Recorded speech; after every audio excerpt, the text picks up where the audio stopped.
Mata uang Garuda masih loyo di hadapan greenback. Bahkan pada perdagangan 2 April, rupiah menembus ke 15.955 per dolar AS dan menjadi yang terendah dalam 4 tahun terakhir.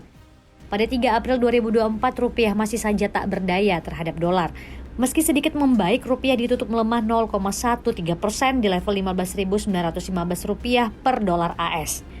Pelemahan rupiah ini dipengaruhi oleh data ekonomi Amerika Serikat yang membaik dan juga dinamika sidang sengketa Pilpres di Mahkamah Konstitusi. Pelemahan nilai tukar rupiah yang terjadi beberapa hari terakhir berpotensi meningkatkan biaya produksi industri dalam negeri, menyebabkan harga jual produk barang-barang yang bahan bakunya berasal dari impor akan tinggi.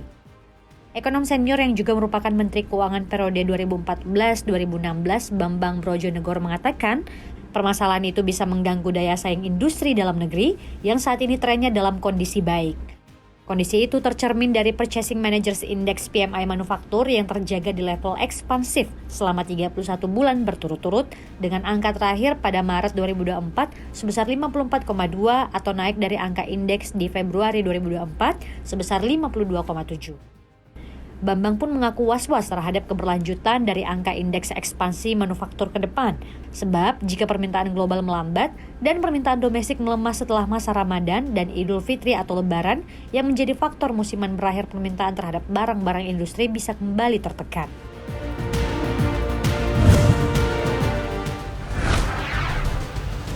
Presiden Joko Widodo menanggapi soal kurang bayar pemerintah terhadap PT Pupuk Indonesia. Sebelumnya PT Pupuk Indonesia mengungkapkan pemerintah masih memiliki utang terkait penyaluran pupuk subsidi 10,4 triliun rupiah. Angka ini merupakan utang yang kurang dibayar dari 2020 hingga 2023. Direktur Utama Pupuk Indonesia Rahmat Pribadi dalam rapat dengar pendapat Komisi 6 DPR RI mengatakan belum terbayarnya utang tersebut oleh pemerintah karena masih ada proses pemeriksaan dari Badan Pemeriksa Keuangan atau BPK. Rahmat menjelaskan bahwa sisa 1 triliun rupiah itu bukan berarti pemerintah tidak mau membayar utang tersebut, melainkan sisa utang 1 triliun rupiah sedang diproses dan dilengkapi administrasinya. Oleh sebab itu, Rahmat yakin pemerintah akan melunasi sisa utang tersebut.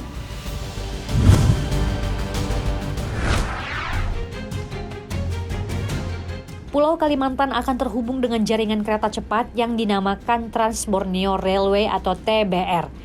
Proyek ini akan menghubungkan 3 negara sekaligus, yaitu Brunei Darussalam, Malaysia, dan Indonesia. Direktur Jenderal Perkeretaapian Kementerian Perhubungan Rizal Wasal sudah mendengar rencana tersebut. Meski belum memastikan ikut bergabung dalam mega proyek kereta cepat dengan negara tetangga, namun pemerintah sudah memastikan bakal membangun fasilitas kereta api di IKN. Adapun perusahaan yang menggarap proyek ini adalah Brunergy Utama. Brunergy adalah perusahaan yang sepenuhnya dimiliki oleh Brunei Darussalam. Proyek tersebut akan dibangun dalam 2 tahap dengan rute sepanjang 1.620 km dengan rata-rata rute antar stasiun adalah 150 km.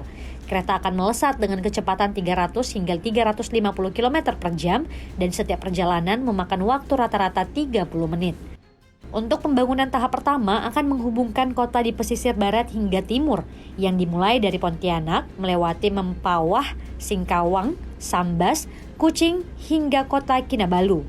Sementara tahap kedua akan dimulai dari Bukit Panggal Brunei, Malinau, Tanjung Selor, Bontang, Samarinda, dan Balikpapan.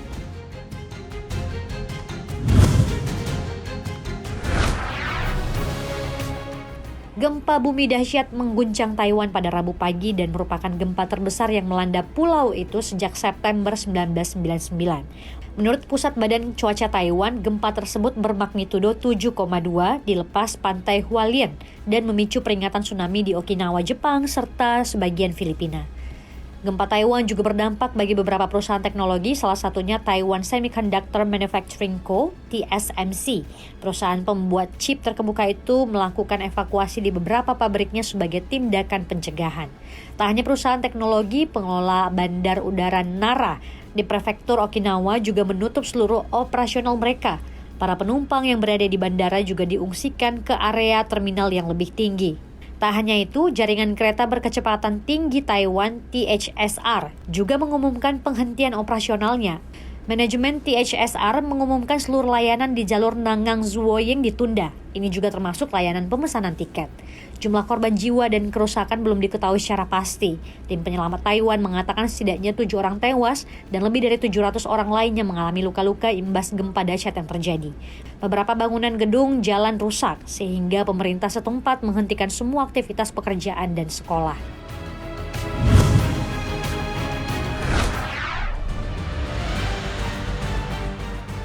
Perusahaan teknologi Amerika Serikat Intel mengungkapkan kerugian operasional yang semakin membengkak untuk bisnis foundry atau produksi chip. Diperkirakan kerugian yang dicatatkan perusahaan mencapai 7 miliar dolar Amerika Serikat atau setara 11,3 triliun rupiah. Kondisi ini menjadi sebuah pukulan bagi produsen chip tersebut ketika mencoba untuk mendapatkan kembali keunggulan teknologi yang hilang dalam beberapa tahun terakhir dari Taiwan Semiconductor Manufacturing. Perusahaan pembuat chip itu melaporkan bahwa divisi manufaktur mengalami kerugian operasional 7 miliar dolar Amerika Serikat pada tahun 2023. Angka ini lebih besar dibandingkan kerugian operasional 5,2 miliar dolar Amerika Serikat pada tahun sebelumnya. Intel berencana menghabiskan 100 miliar dolar Amerika Serikat untuk membangun atau memperluas pabrik chip di 4 negara bagian AS. Rencana penyelesaian bisnisnya bergantung pada upaya membujuk perusahaan luar untuk menggunakan jasa manufakturnya. Sebagai bagian dari rencana tersebut, Intel mengatakan kepada investor bahwa mereka akan mulai melaporkan hasil operasi manufakturnya sebagai unit yang berdiri sendiri. Perusahaan ini telah berinvestasi besar-besaran untuk mengejar pesaing utama pembuat chipnya, TSMC dan Samsung Electronics Co. Ltd.